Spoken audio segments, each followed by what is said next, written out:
Hello students, चला आज आपण नवीन चॅप्टरला स्टार्ट करणार आहे. आपल्या चॅप्टरचं नाव आहे लॉज ऑफ मोशन.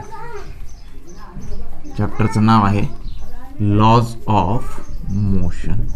बघा 11चं न्यू चॅप्टर आहे. या चॅप्टरचं आज आपण इंट्रोडक्टरी लेक्चर बघणार आहे. म्हणजेच यामध्ये आपल्याला कशा स्टडी करायचं आणि बेसिक गोष्टी, या सर्व गोष्टीचा आपण स्टडी करणार आहे. बघा काही पर्सनल इश्यूमुळे थोडं लेक्चर लेट झालं. Okay, but it's okay, let's continue. बघा लॉज ऑफ मोशन ऑलरेडी आपण बेसिक लेक्चर्समध्ये तुमचे हे लॉज ऑफ मोशन मी घेतलेले आहेत. There are the 3 laws of motion. किती लॉज मोशनचे किती लॉ आहेत? 3 लॉ आहेत. And which are given by the sir Newton सरांनी दिलेले आहेत, राईट. मग आता हे लॉज ऑफ मोशन काय आहेत हे ऑलरेडी तुम्हाला माहिती आहे. तुम्ही लोअर क्लासेसमध्ये पण शिकले आहे. 10th आय थिंक 10th तुम्हाला हे होते, लॉज ऑफ मोशन होते. परंतु तिथे तुम्हाला स्टेटमेंट्स आहे आणि लिमिटेड गोष्टी आहेत स्टडी केलेल्या. आता या चॅप्टरमध्ये आपल्याला लॉज ऑफ मोशनचा डिटेलमध्ये स्टडी करायचा आहे.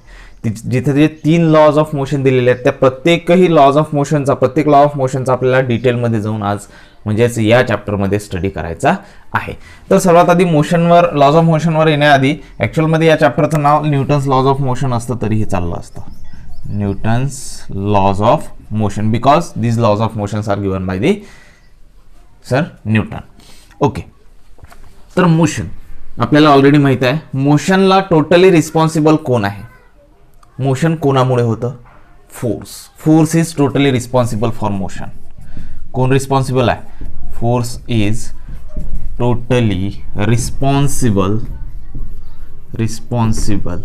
For motion. Responsible for motion. Okay, कारण मोशन विदाउट फोर्स पॉसिबल नाही आहे. एखादा ऑब्जेक्ट मोशनमध्ये आणायचा असेल, या पेनला जर का मला मोशनमध्ये आणायचं असेल तर मला त्यावर फोर्स हा अप्लाय करावाच लागतो. Without any force this object will never be in a motion. It will always remain in a it will always remain in a state of rest. हा कशात राहील? रेस्टमध्येच राहील. म्हणजे फोर्सच डिपेंड आहे सर्व गोष्टीसाठी, ऑब्जेक्टचं मोशन होण्यासाठी. मग इथं वेगवेगळ्या टाईपचे फोर्सेस आहेत. सर्वात आधी तर वेगवेगळ्या टाईपचे मोशन्स आपण शिकलो आहे. वेगवेगळ्या टाईपचे मोशन्स आपण बघा, 1 डायमेन्शनल मोशन बघितलं, 2 डायमेन्शनल मोशन बघितलं. 1 डायमेन्शनल मोशनमध्ये आपण लिनियर मोशन ज्याला म्हणतो, रेक्टिलिनियर मोशन ज्याला म्हणतो. 2 डायमेन्शनल मोशनमध्ये आपण सर्क्युलर मोशन शिकलो. त्यानंतर प्रोजेक्टाईल मोशन शिकलो. हे सर्व कसे आहेत? 2 डायमेन्शनल मोशन आहेत. ओके, असे वेगवेगळ्या टाईपचे मोशन्स आहेत. हे वेगवेगळ्या टाईपचे मोशन्स आपण ऑलरेडी शिकलेलो आहे. तर या सर्व मोशनसाठी रिस्पॉन्सिबल असतो फोर्स. मग वेगवेगळ्या टाईपचे मोशन्स आहेत तर तिथं तशाच वेगवेगळ्या टाईपचे फोर्सेस पण आहेत. Okay, there are the different types of forces. तर टाइप्स ऑफ फोर्सेस नेमके कोणकोणते आहेत? मेजर टाइप्स ऑफ फोर्सेस कोणकोणते आहेत आणि त्यामध्ये आणखी फोर्सेसचे टाईप कोणकोणते आहेत ते आपण बघू आज इंट्रोडक्टरी लेक्चरमध्ये. बघा, तर टाइप्स ऑफ फोर्सेसमध्ये तिथं बेसिकली आपण 2 फोर्सेसचा विचार करतो. एकाला म्हटलं जातं contact force and the another one is the non contact force. Contact force and non contact force. बघा, एक आहे कॉन्टॅक्ट फोर्स आणि एक आहे नॉन कॉन्टॅक्ट फोर्स. आता तुम्ही जर केअरफुली ऑब्झर्व करसाल तर कॉन्टॅक्ट फोर्स आणि नॉन कॉन्टॅक्ट फोर्सच्या या नावावरनं आपल्याला याची आयडिया येऊन जाते की नेमकं हे फोर्स कोणत्या टाईपचे असतील. तर मी तर काही फोर्सेस लिहून ठेवतो. बघा, जर का तुम्हाला म्हटलं gravitational force,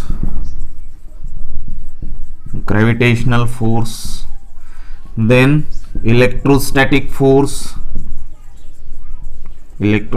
force, then another one is the magnetic force,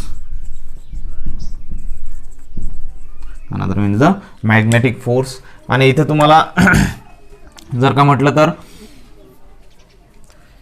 contact force मध्ये येईल this is the non contact force, gravitational force, electrostatic force, magnetic force. Contact फोर्समध्ये जर का तुम्ही म्हणसाल तर फ्रिक्शनल फोर्स, कॉन्टॅक्टमध्ये म्हणसाल तर फ्रिक्शनल फोर्स, न्यूक्लिअर फोर्स,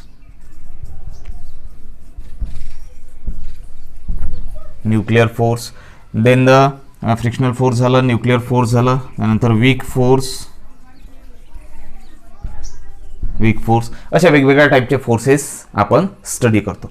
तर पहा बरं, या फोर्सेसमध्ये काय फरक दिसतोय तुम्हाला? नॉन कॉन्टॅक्ट म्हणजे क्लिअर आपल्याला लक्षात येतं की फोर्स हा अप्लाय तर होत आहे, परंतु दोन, ऑब्व्हियसली आता फोर्स जर अप्लाय व्हायचा आहे तर दोन ऑब्जेक्टमध्ये फोर्स अप्लाय होईल. एक गोष्ट नेहमी लक्षात ठेवा, forces are always occurred in a pair. लक्ष द्या, नोट करा. फोर्सेस आर और फोर्स, ठीक आहे, forces are always awkward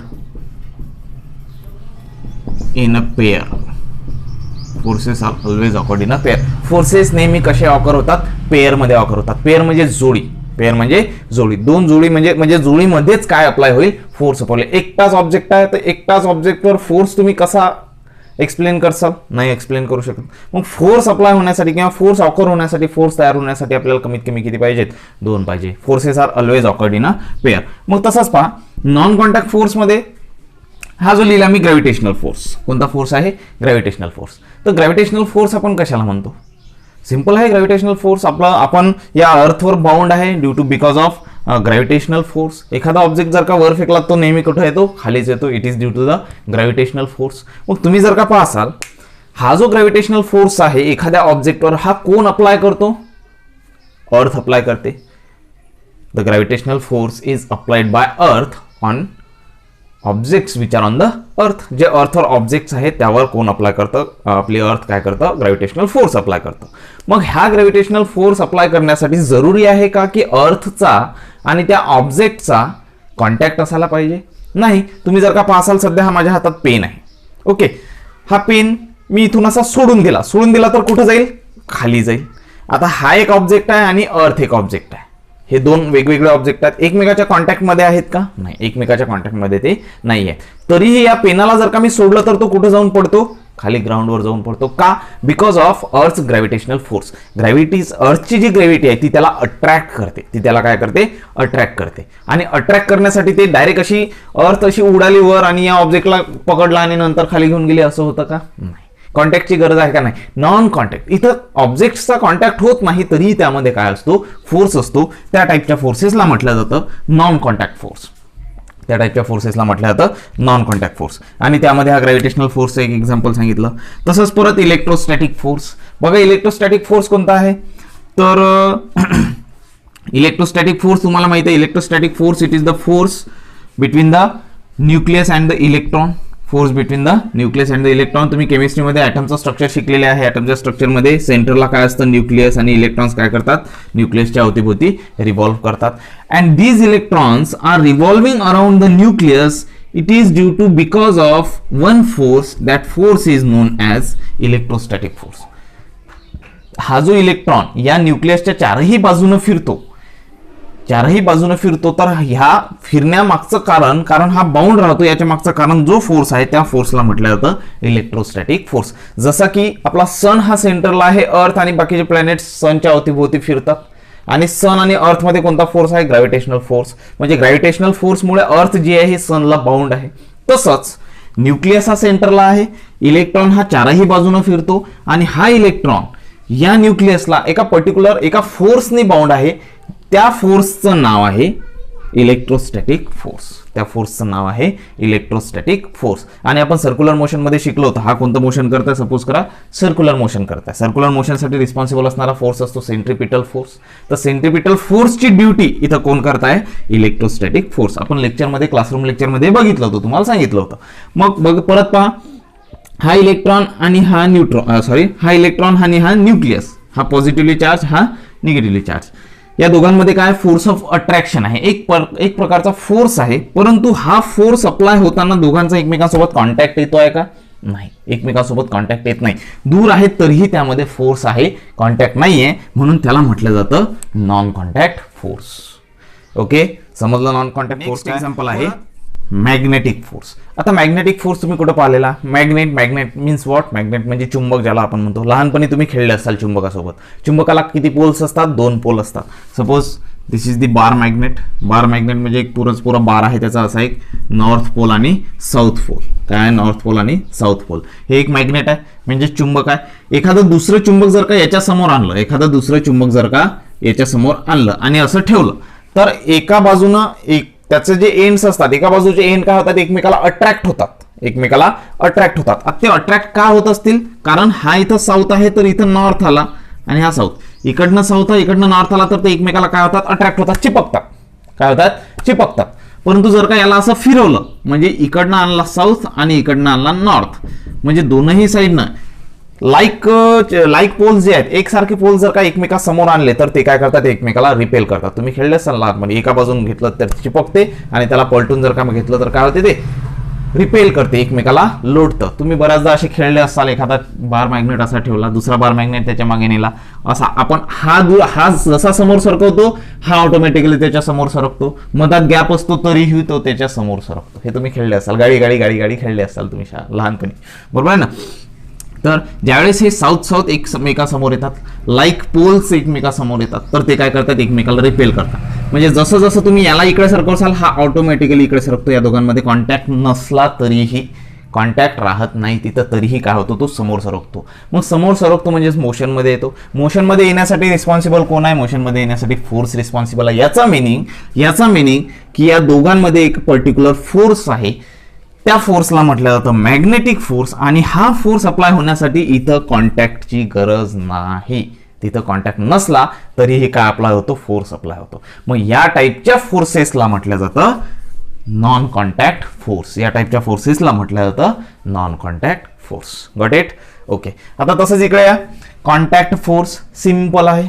contact force कसं म्हणसाल, जे फोर्सेस अप्लाय करण्यासाठी तुम्हाला पर्सनली जाऊन किंवा काहीतरी एक्सटर्नल फोर्स अप्लाय करावा लागतो आणि विथ कॉन्टॅक्ट फोर्स अप्लाय करावा लागतो, त्या फोर्सला म्हटलं जातं कॉन्टॅक्ट फोर्स. त्या फोर्सला म्हटलं जातं कॉन्टॅक्ट फोर्स. म्हणजे सपोज करा हा आपला टेबल आहे, या टेबलवर हा ब्लॉक ठेवलेला आहे, ब्लॉक एम आहे, सपोज त्याचा मास एम.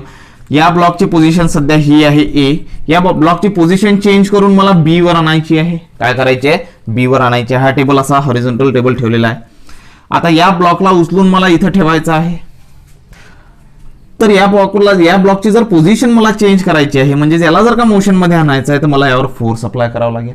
मग फोर्स अप्लाय करावा लागेल तर तो कोणत्या टाईपचा फोर्स असेल, मला डायरेक्टली जाऊन एखाद्या दुसऱ्या कशानेही म्हणा यावर जाऊन इथं असा कॉन्टॅक्ट करावं लागेल, या मास सोबत इथं कॉन्टॅक्ट करावं लागेल आणि याला असं लोटावं लागेल, त्यावेळेस याचं मोशन होऊन हा इथपर्यंत येऊन पोहोचेल.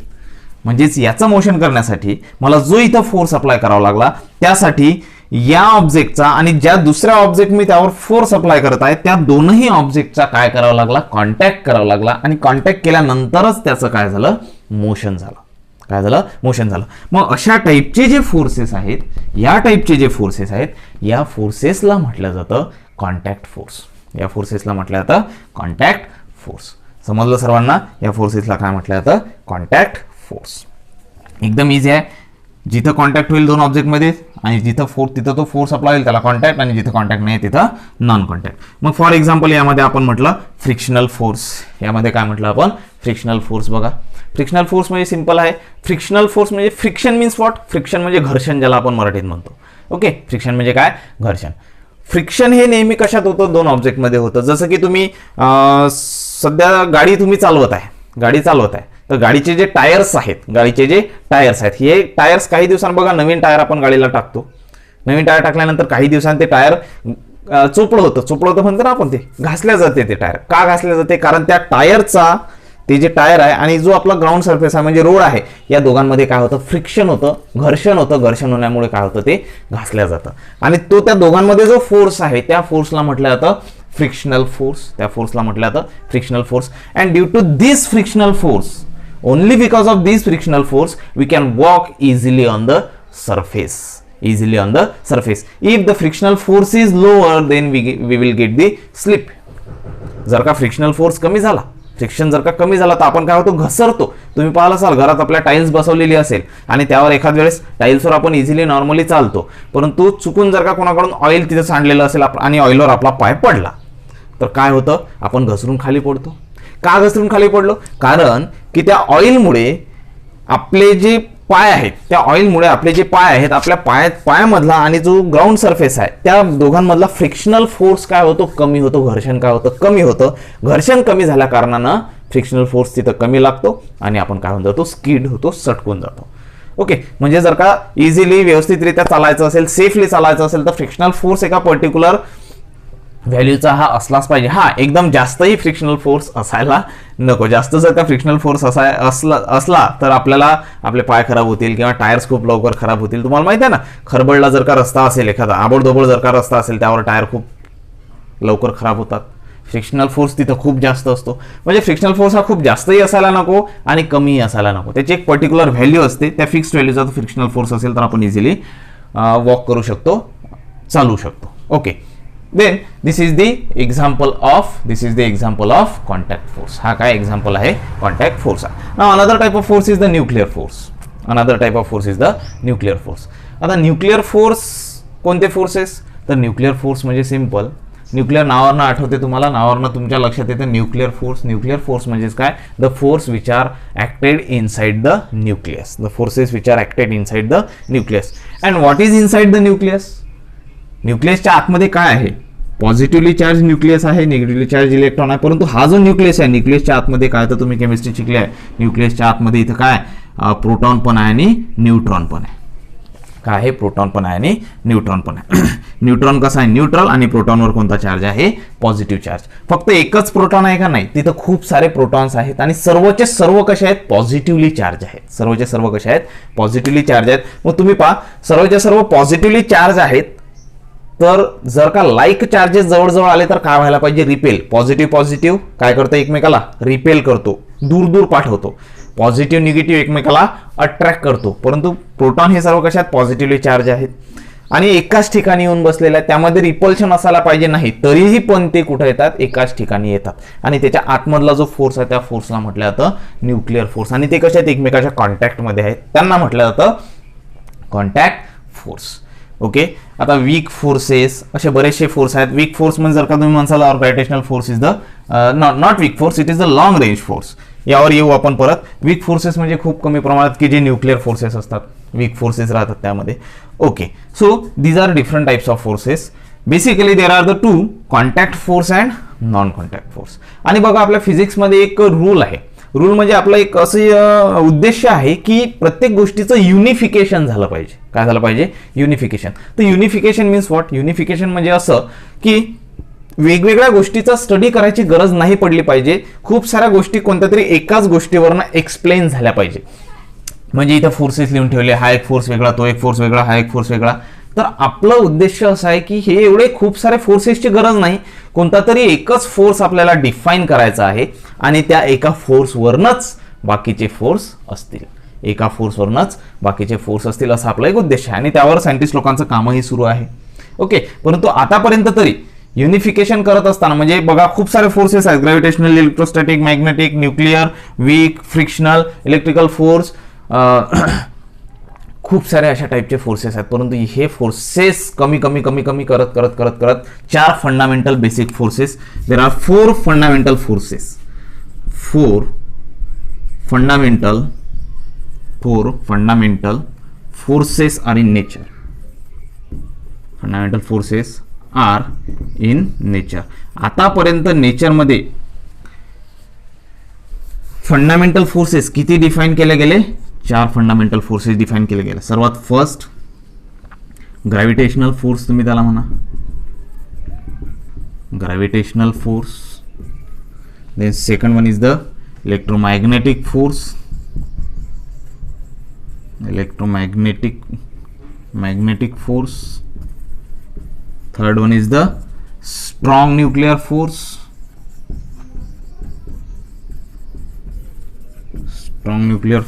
And fourth one is the weak nuclear force. म्हणजे आतापर्यंत तरी हे 4 फंडामेंटल फोर्सेसला डिफाईन करण्यात आलं. म्हणजे हे जे वेगवेगळे सर्वचे सर्व मी फोर्स सध्या इथे लिहून ठेवले, हे सर्वचे सर्व फोर्स कोणत्या ना कोणत्या याच्यापैकीच कोणत्या एका फोर्सपासून तयार झाले असतील. परंतु बेसिक फोर्स, फंडामेंटल फोर्स कोणते आहेत? 4. कोणते? Gravitational force, electromagnetic force, strong nuclear force and the weak nuclear force. आतापर्यंत तरी या चौघांपेक्षाही म्हणजे याच्यापेक्षाही कमी फोर्सेस डिफाईन केले गेले नाहीत. These are the 4 fundamental forces. बघा, मग आता आपण या फोर्स बद्दलच का जास्त डिफाईन करत आहे, का स्टडी करत आहे, कारण तुम्ही जर का पाहता चॅप्टरचं नाव आहे लॉज ऑफ मोशन आणि या मोशनला टोटली रिस्पॉन्सिबल आहे फक्त आणि फक्त फोर्स. म्हणजे या चॅप्टरमध्ये बेसिकली आपल्याला स्टडी कशाचा करायचा आहे, तर आपल्याला स्टडी करायचा आहे फोर्सचा. कशाचा स्टडी करायचा आहे, फोर्सचा. कशाचा स्टडी करायचा आहे, फोर्सचा. मग फोर्स वेगवेगळ्या टाईपचे येतील, जे मी तुम्हाला सांगितलं सध्या, जे बेसिक आहेत, contact force, non contact force. Okay, यामध्येही contact force, non contact force आहेतच हे, परंतु बेसिक फंडामेंटल किती आहेत, हे 4 आहेत. ओके, ठीक आहे. स्क्रीनशॉट काढायचा आणि लिहून घ्यायचं फास्टमध्ये. आता बघा, या चॅप्टरमध्ये नेमकं आपल्याला शिकायचं काय ते थोडं स्टडी करू आपण. बघा, आपल्याला लॉज ऑफ मोशन तर बघायचेच आहेत. There are the 3 laws of motion. आता लॉज ऑफ मोशनच्या स्टेटमेंटवरती मी जास्त वेळ गमावत नाही. तुम्हाला माहित आहे 3 लॉज आहेत मोशनचे. First law of motion is what? First law of motion is not, the first law of motion is, सांगितलंय तुम्हाला, every object will remain at rest or in a state of motion unless an external unbalanced force is applied on it. First काय आहे? Any object first. First law of motion. First law of motion. आता statement वगैरे सर्व तुमच्याकडे लिहिलेलं आहे. Okay, first law of motion काय? Every object will remain at rest or in a state of motion. Every object will remain at rest or in a state of motion unless an external unbalance force is applied on it. कोणताही object हा नेहमी rest मध्ये राहील किंवा तो नेहमी motion मध्ये राहील. कधीपर्यंत? जोपर्यंत त्यावर एखादा एक्सटर्नल अनबॅलन्स फोर्स अप्लाय होणार नाही तोपर्यंत तो ऑब्जेक्ट कसा राहील? रेस्ट मध्ये किंवा मोशन मध्ये राहील. परत याला नाव दिलं होतं आपण law of inertia. Law of inertia याला नाव दिलं होतं. This is the first law of motion. Now the second law of motion is what? Second law of motion states that the rate of change of linear momentum. Second law of motion states that the rate of change of linear momentum, that is d by dt of p, is directly proportional to the applied force. Rate of change of linear momentum is directly proportional to the applied force. This is the second law of Newton's second law of motion, and by using this Newton's second law of motion we have derived the formula to calculate the force, and which is equals to F into ma. I have already teach you this expression, how we can derive this formula from the Newton's second law of motion, and this is the formula. This becomes the formula to calculate the force. Force calculate करण्याचा हा काय बनला formula, where m is the mass and a is the acceleration. Okay, this is Newton's second law of motion. And what does the Newton's third law says? Newton's third law says that for every action there is equal and opposite reaction. For every action there is equal and opposite reaction, and the mathematical format is F12 is equals to minus of F21. F12 is equals to minus of F21. Force acted by first body on the second body is equals to force acted by second body on first body, but due to the opposite direction. काय ते? Opposite direction. This is the Newton's third law of motion. Okay, Newton's third law of motion आहे. This is the first, this is second, and this is third law of motion. एकदा परत त्याला revise करा आणि बघा आता या chapter मध्ये आपल्याला शिकायचं काय आहे. तर हा Newton's first law of motion आहे. फर्स्ट लॉ ऑफ मोशन आपण घेऊ. हे सध्या तुम्हाला त्याचे स्टेटमेंट मी रिकॉल करून दिले एकदा. आपल्याला काय करायचं आहे? फर्स्ट लॉ ऑफ मोशनचा स्टडी करायचं. याचा डिटेलमध्ये जाऊन याच्यावरची एमसीक्यूज आपल्याला सॉल्व्ह करायच्या. काय करायचे? त्याच्यावरचे एमसीक्यूज आपल्याला सॉल्व्ह करायचे. त्याच्यावरचे न्यूमेरिकल्स खूप चांगले असे प्रॉब्लेम्स त्याच्यावरचे सॉल्व्ह करायचे आहेत. नंतर येऊ आपण न्यूटन्स सेकंड लॉ ऑफ मोशनवर.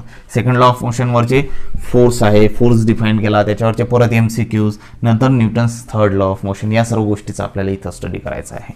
आणि इथं स्टडी करायचा आहे तर आपल्याला बऱ्याचशा गोष्टी माहिती असणं जरुरी आहे. बऱ्याचशा गोष्टी माहिती असणं जरुरी आहे, की जसं frame of references. Frame of references शिकवलं आहे तुम्हाला. There are 2 frame of reference, inertial frame of reference and non-inertial frame of reference. Inertial frame of reference and non-inertial frame of reference. तुम्हाला खूप पूर्ण अशा डिटेलमध्ये तुम्हाला क्लासरूममध्ये मी शिकवलेलं आहे. इनर्शियल फ्रेम ऑफ रेफरन्स कशाला म्हणायचं आणि non inertial frame of reference कशाला म्हणायचं. कारण ऑब्जेक्टचं मोशन होत आहे की ऑब्जेक्ट हा रेस्टमध्ये आहे हे आपण ठरवतो कशावरनं, तर हे आपण ठरवतो आपण नेमक्या कोणत्या फ्रेम ऑफ रेफरन्समध्ये आहे. According to you or according to me, according to we, is this object is in motion or not. I give you various examples to explain this concepts. Okay, बरेचसे एक्झाम्पल्स बघितले आपण. बघतो आपण बसमध्ये बसलेला आहे, आपण पाहताय बसमध्ये बसलेला आहे, बस मोशनमध्ये, आपल्यासाठी तो मोशनमध्ये असतो. परंतु ज्यावेळेस तो त्याच बसमध्ये तो बसलेला आहे आणि तो त्याच्या बाजूच्या बसणाऱ्याला, बाजूच्या सीटवरच्याला ऑब्झर्व करतो, तो त्याला काय दिसतो, रेस्टमध्ये दिसतो. म्हणजे एका केसमध्ये आपल्यासाठी तो ऑब्जेक्ट हा रेस्टमध्ये आहे किंवा तो ऑब्जेक्ट हा मोशनमध्ये आहे, तर तो दुसऱ्यासाठी मोशनमध्ये असू शकतो किंवा रेस्टमध्ये असू शकतो. It is totally depend on the frame of reference, and there are two frame of reference, inertial frame of reference and non inertial frame of reference. एकदा परत रिकॉल करसाल, तुम्हाला शिकवलेलं आहे inertial frame, non inertial frame हे माहिती असणं खूप जरुरी आहे.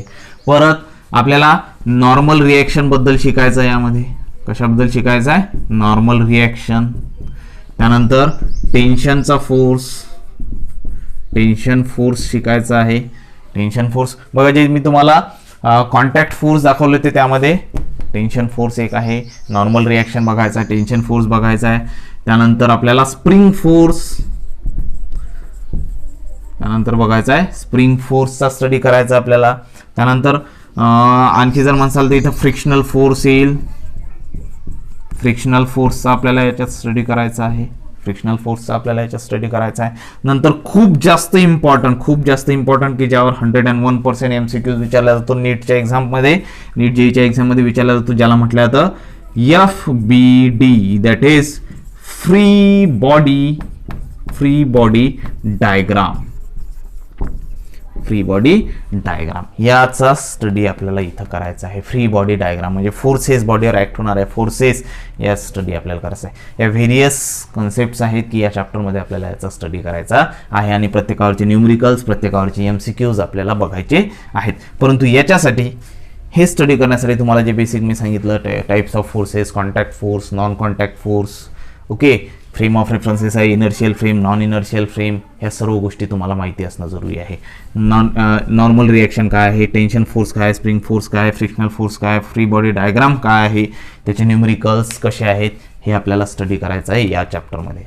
ओके, या फ्री बॉडी डायग्राममध्ये तुम्ही बघितलं असेल पुली म्हणजे समजते ना, पुली म्हणजे असं एक गोल असा रॉड असतो. सपोज विहिरीवरचं पाणी काढायसाठी खिराळी असते, त्या खिराळीला काय म्हटलं जातं, पुली. म्हणजे इकडनं एक लटकलेला असेल, इकडनं एक लटकलेला असेल, हा मास असेल, इथं एक मास असेल, मग या मासवर ॲक्ट होणारे फोर्सेस काय आहेत ते कॅल्क्युलेट करा. हे सर्व कशात येतं, फ्री बॉडी डायग्राममध्ये. ओके, ठीक आहे. तर बघा, हे होतं आजचं इंट्रोडक्टरी लेक्चर आणि बेसिकली या चॅप्टरमध्ये आपल्याला स्टडी करायचा न्यूटन्स लॉज ऑफ मोशनचा. आणि Newton's laws of motions are that is motion is totally responsible for the force. म्हणजे बेसिकली जास्तीत जास्त आपल्याला स्टडी या चॅप्टरमध्ये कशाचा करायचा आहे, फोर्सचा स्टडी करायचा आहे. कशाचा, फोर्सचा. नंतर law of conservation of momentum येईल. असे वेगवेगळे कॉन्झर्वेशनचे लॉज या चॅप्टरमध्ये आपल्याला बघायचे आहेत. ठीक आहे. नंतर काही तुम्हाला रोटेशनल मोशन जे आहे, जे आपण 12th मध्ये रोटेशनल डायनॅमिक्समध्ये शिकणार आहोत, त्याचे काही इम्पॉर्टंट असे बेसिक लेक्चर्स यामध्ये असेल. जसे की येईल सेंटर ऑफ मासचा स्टडी इथं करावा लागेल. सेंटर ऑफ ग्रॅव्हिटीचा स्टडी आपल्याला इथं करावा लागेल. तसंच जर का तुम्ही परत बघसाल, सेंटर ऑफ मास झाला, सेंटर ऑफ ग्रॅव्हिटी झाला, नंतर येईल कन्सेप्ट टॉर्क्यूचा. नंतर कशा कन्सेप्ट येईल, टॉर्क्यूचा कन्सेप्ट येईल. अशा वेगवेगळ्या गोष्टीचा स्टडी आपल्याला इथं करायचा आहे. ओके, आणि तुम्ही बघसाल तर नॉन कॉन्टॅक्ट फोर्सेसमध्ये तुम्हाला मी ग्रॅव्हिटेशनल फोर्स लिहून दिला होता.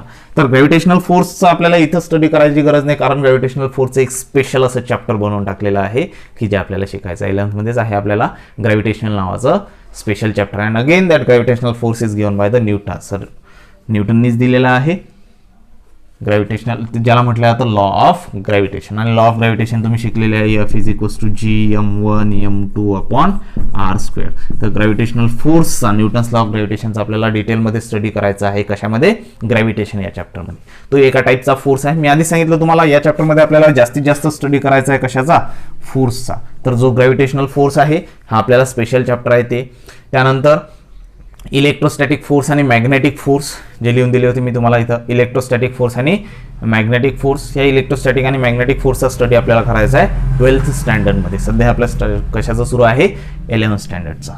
ओके, ठीक आहे. तर हे होतं आजचं इंट्रोडक्टरी लेक्चर लॉज ऑफ मोशनचं. आणि केअरफुली लक्ष देऊन लेक्चर्स पाहायचे आणि कंटिन्यू होमवर्क सॉल्व करायचे.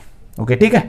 आता बघा, तुम्ही सध्या 11th मध्ये आहे, म्हणजे आता तुम्ही 12th मध्ये गेले, परंतु जे विद्यार्थी आता सध्या 12th मध्ये आहेत त्यांची एका महिन्याने काय आहे, एक्झाम आहे. आणि परिस्थिती सध्या कोरोनामुळे खूप खराब झालेली आहे, सर्व ऑनलाईनवर येऊन ठेपलेलं आहे.